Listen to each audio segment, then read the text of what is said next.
If you're a fan of the shoujo manga or the currently, I'm pretty sure, streaming anime Mechanical Mari, then you may be interested in this manga written by the same author. And this is called Mairimashita to Iwasetai. This is in a Lala HC series completed at just 3 volumes, so it is possible to read this in like 1 to 2 sittings.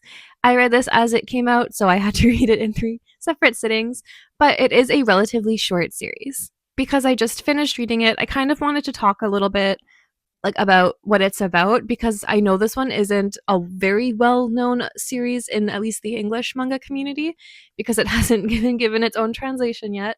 So I wanted to talk about what it's about and then what I thought about it. So, what is this manga about?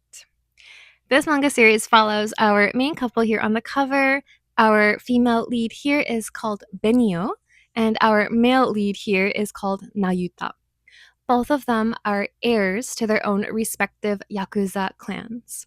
For so many years, both of these clans have been at war with each other. Originally, when the war started, it was like actual fighting with swords and weapons and whatnot. But as the years went on, they had to get a little bit more creative with the type of fighting that they did. Because obviously, they can't be out on the streets of Japan fighting with katana. So they instead switched to more games and whatnot. So like competitions or like playing Mario Kart, more trivial battles. Now they have decided they will have one very last and all battle. And both clans put all of their stakes on their heirs. And they have decided that the battle will be, they call it the honey trap battle. So whichever of the two heirs can make the other fall in love with them and admit openly that they have fallen for them will win. So the person who makes the other confess wins. The winning clan will absorb the losing clan. So both clans really, really want to win. They don't want to fade away into obscurity. And so to make it easier for the two heirs to complete the game, they are forced to share living quarters. They live together and they go to high school together. That's the overall premise. I know it's kind of wild, but that's how it's explained at the beginning. It just so happens to turn out that both of these heirs, both Benio and Nayuta, have grown up together, and Benio sees Nayuta as her like one true rival. No matter what she does in life, he always is just like a little bit better than her. So she sees him as her competition, somebody she really, really wants to beat no matter what. Nayuta sees Benio as his like one true love. He's been obsessed with her forever. He's loved her so much, probably since like the day they met, I'm pretty sure. So it's kind of funny watching Benio try really, really hard because she really wants to win. She wants to beat him finally at something. She tries really hard to make him fall for her when he's already fallen for her. So he's just like eating up everything that she's trying to do. It's just very fun. They're both in high school now, so they're together 24/7, and we watch as they live out their lives together.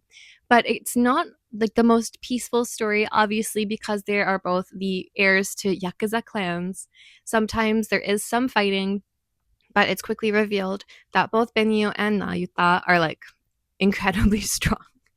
So they are able to get out of basically every single situation that they get put in. And that goes on for 3 volumes. It is a silly series. It is very comedic. Like a lot of the comedy comes from specifically Benio trying to get Nayuta to fall for her because he's already in love with her, but she doesn't know it yet. And it's just a very fun series. So I did really enjoy it. The recap is short because it is a short series with like a cute but short premise. And I finished it not too long ago. This was one of my favorite Lala series. But I will say, moving on to how I thought about it, I didn't love how it ended. I was like the tiniest bit disappointed in the ending, but I am kind of a stickler for endings. I don't like it when things that I like end, so I'm picky with my endings. It's really difficult to please me with my endings, with ending anything really, manga, TV, anything. I don't like things that I like to end. So while I did really enjoy the series, I do feel like their relationship kind of progressed okay. We see Nayuta loving Benio from the start, and he's cool about it. And then slowly we see Benio realizing that she actually does have feelings for Nayuta, and then she has to understand, does he actually like her, or is he just pretending to like her to win the battle? And so I do think the pacing of that was good. So that is the saving grace for me for the whole series. I feel like the pacing of the romance is the most important part, and I think they did that very well. So I was happy with that. But I didn't like the ending in that there were quite a few plot holes, in that the biggest thing that bothered me was whichever family wins will absorb the other. So both families really want to win, and specifically Benio's family will cheat to win. They don't care. They will they try and force Benio to do whatever it takes to win. Well, we don't really know what Nayuta is being treated like at home. We only see from Benio's perspective. And so when she doesn't want to cheat, her mother basically calls her like a useless child, and like is god awful to her. We see her family like trying to cheat. They try and like tear down the other family, and like things are getting heated up. I was really excited to see what would happen from there, because like finally some action that isn't easily solvable. Because so far in the series, every single time something dramatic happened, it was solved in like 30 seconds comedically. So I was really excited for this like big conclusion where, oh no, like things are happening. Benio is being treated poorly by her family. They're trying to cheat so clearly, like they're being awful.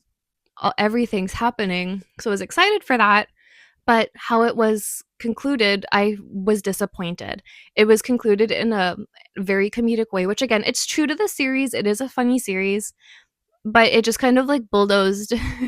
Like, never mind that, it's all over now. Like they didn't, nothing was actually solved. It was just swept away, and then they called it a day. And I'm a little bit disappointed. I wanted to see like an actual conclusion. So that kind of bummed me out. It was a series that I had really been enjoying, and I was looking forward to seeing how everything played out. So that made me a little bit sad. But I did like where our characters stood come the ending. I think that, like, slight spoilers, I do think that Benio becomes the new head of the family now that she has won the game. I think it's a little bit confusing how things are left when it's over, now that I'm thinking about it, because she defied her mom, and she like whacked her mom over the head. It was really like funny but strange. She defied her mom, announced that the two clans are merging, gives the two clans a new name. Everybody likes it. Her mom goes, "Oh, Benio, you're actually strong. Oh my god." And then it's kind of just over. So I'm a little, I don't know how I feel about that. Because Benio was shown to be a strong character throughout the entirety of the series. I would like to see more of, like, if the series were given a prequel, I would like to be shown how she was actually treated in the house, because this just focuses on her relationship with Nayuta, obviously because it's a romance series.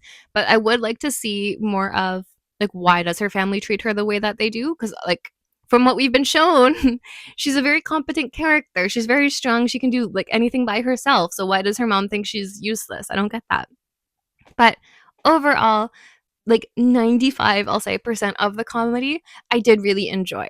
I think it's a nice lighthearted series. It's very funny. The like honey traps from Benio typically were very funny. Watching Nayuta's reaction to Benio's honey traps was very, very funny. So the like I did really enjoy it. Just I don't like how it ended, which is a common problem for me. If you have read this manga, let me know what you think. Did you like the ending? I do like I do really like this author. I like how she depicts her characters. They're like, they tend to be fun. They're all cute. I like it. So I will be watching Mechanical Mari, because I have not started that one yet. It was spoiled for me because in one of these volumes, the after story of Mechanical Nutty was given at like a little bonus chapter at the end, so that was completely spoiled for me. But that's okay. It just got me interested.